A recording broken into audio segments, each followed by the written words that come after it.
privilege for me to have been able to be a preacher for so many years as I've preached. I've known some of the greatest Christians to me and Kelly, and who's familiar with us, that I never believed that I could have met in my life, some of which are here. We have good friends here and good people here, and I appreciate very much the opportunity to preach. There is some understanding, though, that has to be had between an evangelist and those with whom he works. And I want to give, in fact, I want to look at this set of verses, which I'm sure you've heard preached many times. And of course, if you know me, you know I'm going to come this way kind of sideways. So bear with me on it a little as I kind of bring something out about this text to explain kind of my theory on how I ought to preach according to Paul and how he taught Timothy to preach.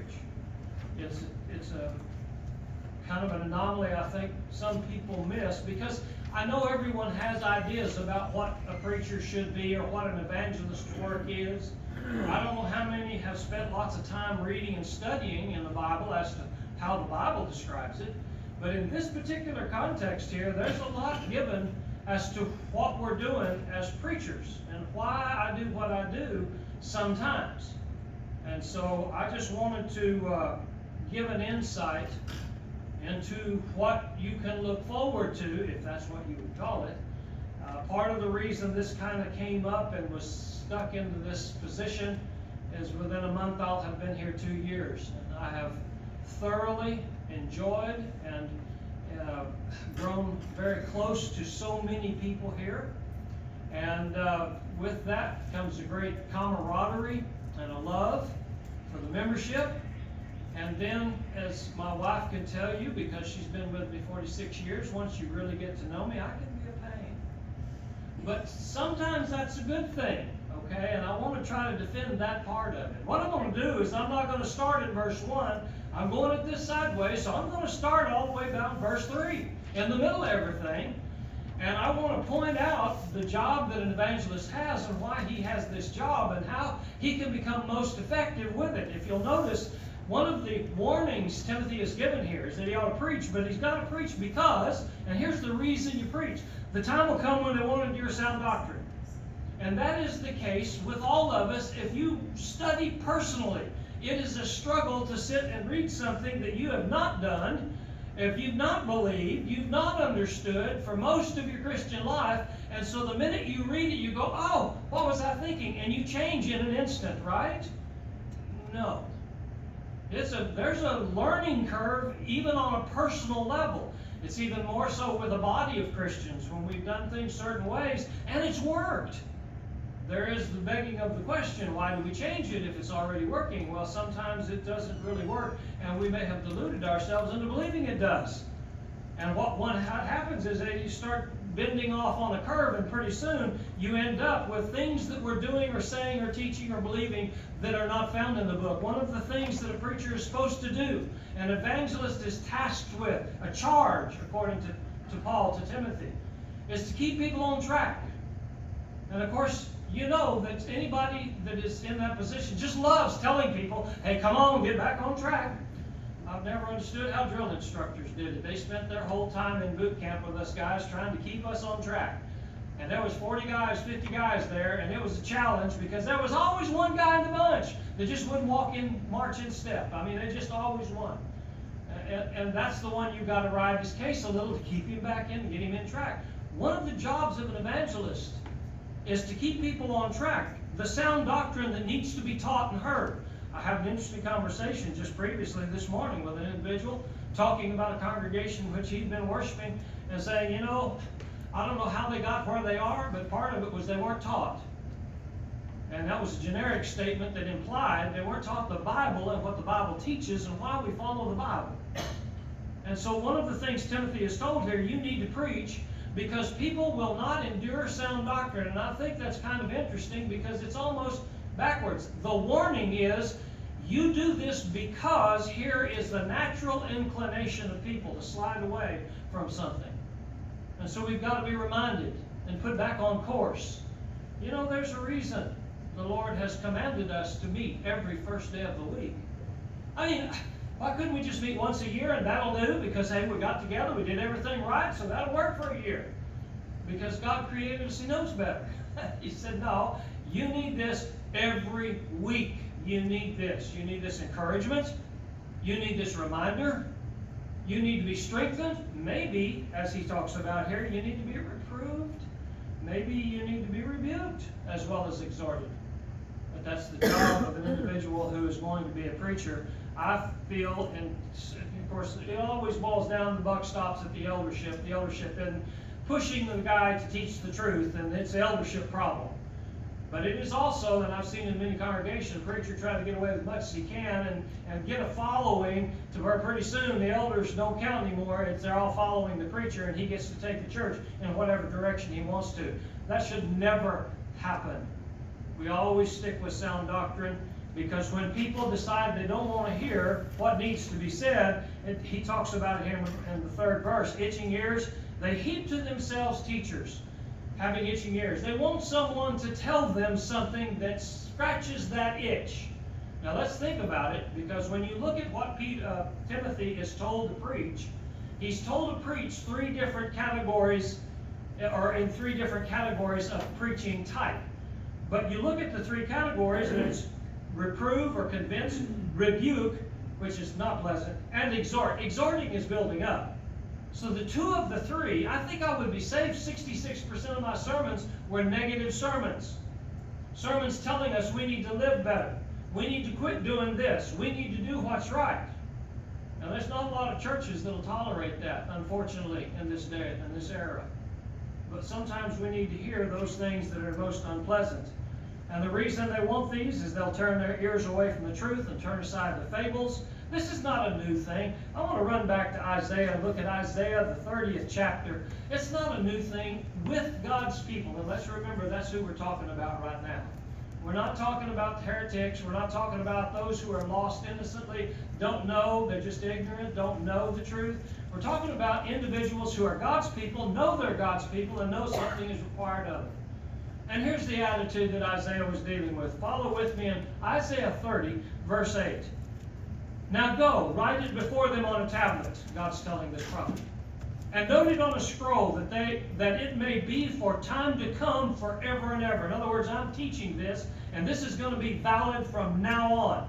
And here we are, thousands of years later, after Isaiah was told this, it's still valid. That this is a rebellious people. Lying children, children who will not hear the law of the Lord. And by the way, if you don't want to hear the law of the Lord, now you know what category God thinks you are in, or puts you in. Who say to the seers, and that's us evangelists, those of us teaching truth, say to the seers, do not see, to the prophets, do not prophesy to us right things, speak to us smooth things, and prophesy deceits. Get out of the way, turn aside from the path, cause the Holy One of Israel to cease being before us. A lot of folk don't want to hear the truth. They want to hear something that will make them feel better. Now, if you go further down, the last part of it, he said, you be watchful in all things and endure afflictions. I think that's kind of ironic, almost humorous. He's telling Timothy, you need to preach, and you need to preach because people don't want to hear it. And when you preach when people don't want to hear it, they're just going to be real happy with you. Nope.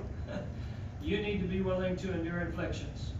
I have on countless occasions told young preachers as I visit with them, and I did this in the school, had several slack jaws in the class at Southwest when I told those boys, if you can do anything else, if you have a skill set that you can market in the civilian market out there, in the secular market, you go do that and make your living and be a good, fine Christian man and go do that.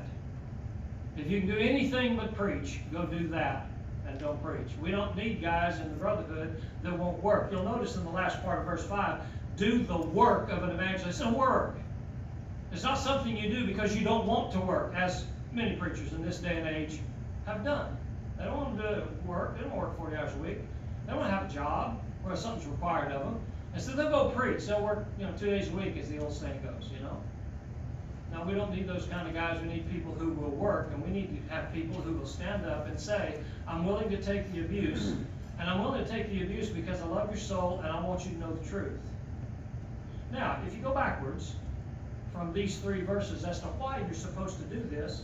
He says to be ready, and he's saying all the time, in season, out of season. There is no inconvenient time.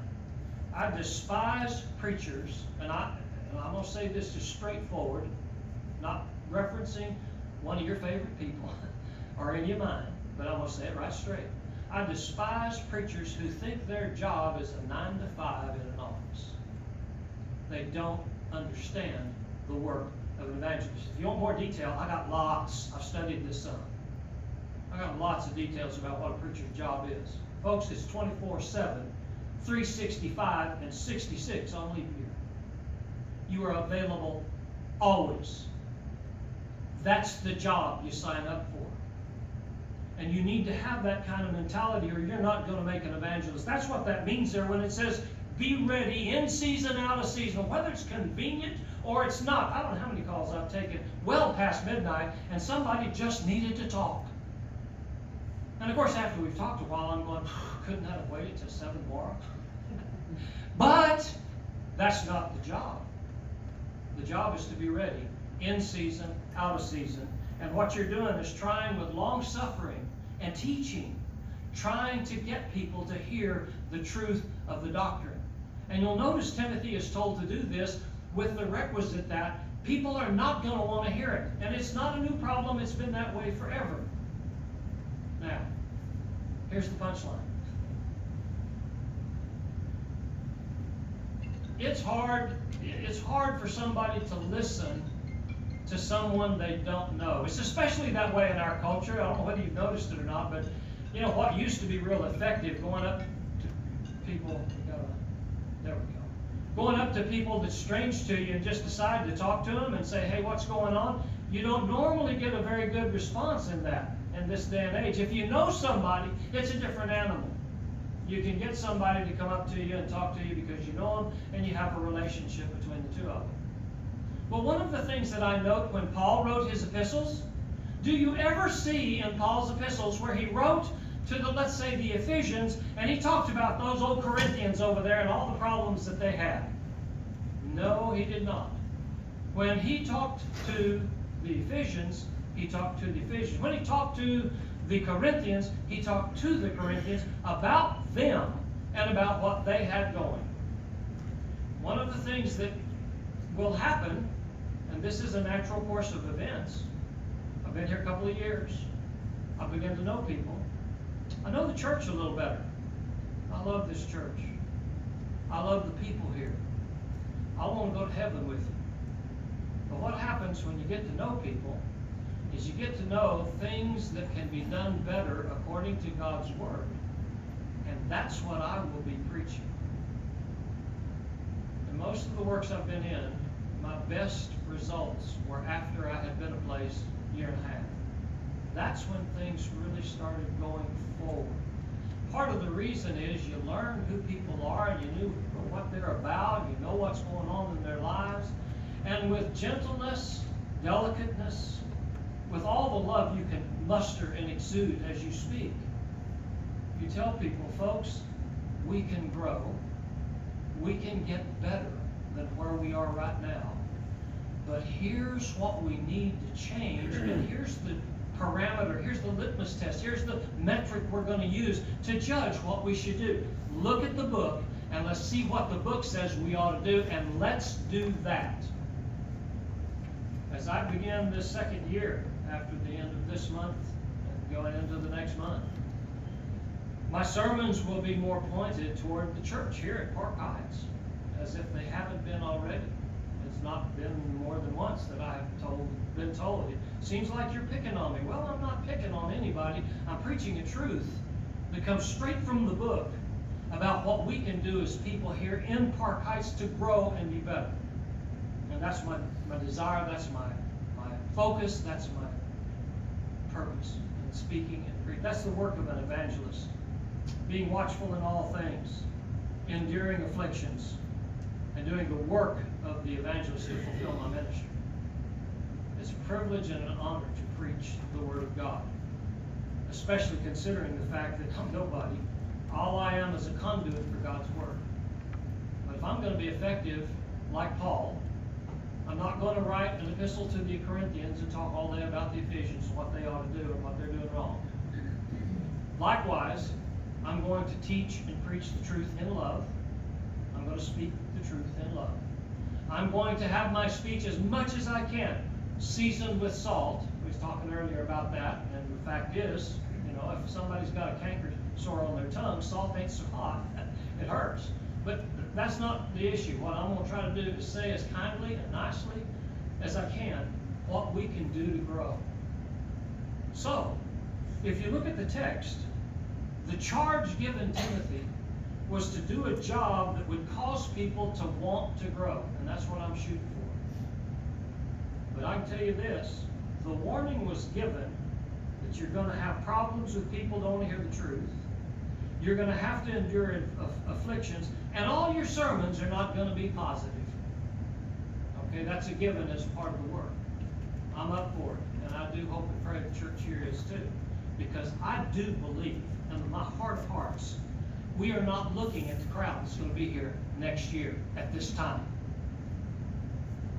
Okay, I'm looking at a crowd that's going to have a friend or a neighbor or someone in their family that they have influenced and caused to look seriously at their life and decide, you know what, we need to make change. And this group down here at Park Hyatt seems to be a good place to be in order to make that change and go to heaven. And I'm hoping that by next year, this time, we'll have at least doubled our size. And we can do that. And that's what I'm shooting for, as a minimum. Because I'm going to try to do what I've been told here, because this is a sermon to Jeff. I need to preach the word.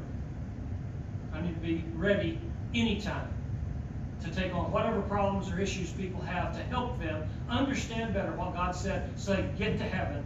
Because I know the inclination is to slip, and I have that same problem as anyone else, and I have to push myself constantly to do the work of an evangelist. And so that's what I'm going to encourage you to do, is to be willing to accept the truth when it comes to you.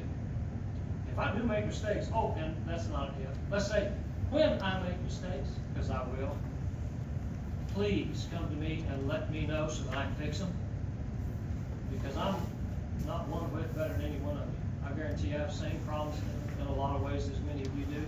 I'm struggling just like you. I won't go to heaven. I know you do. So allow me to do my job as you have so well for the last couple of years. Allow me to do my job. And you do yours. And between the two of us, if we plant and we water, God will give the increase. If you need to make a change in your life this evening, we offer an invitation song to accommodate that. So if you'd like to, do so if you stand.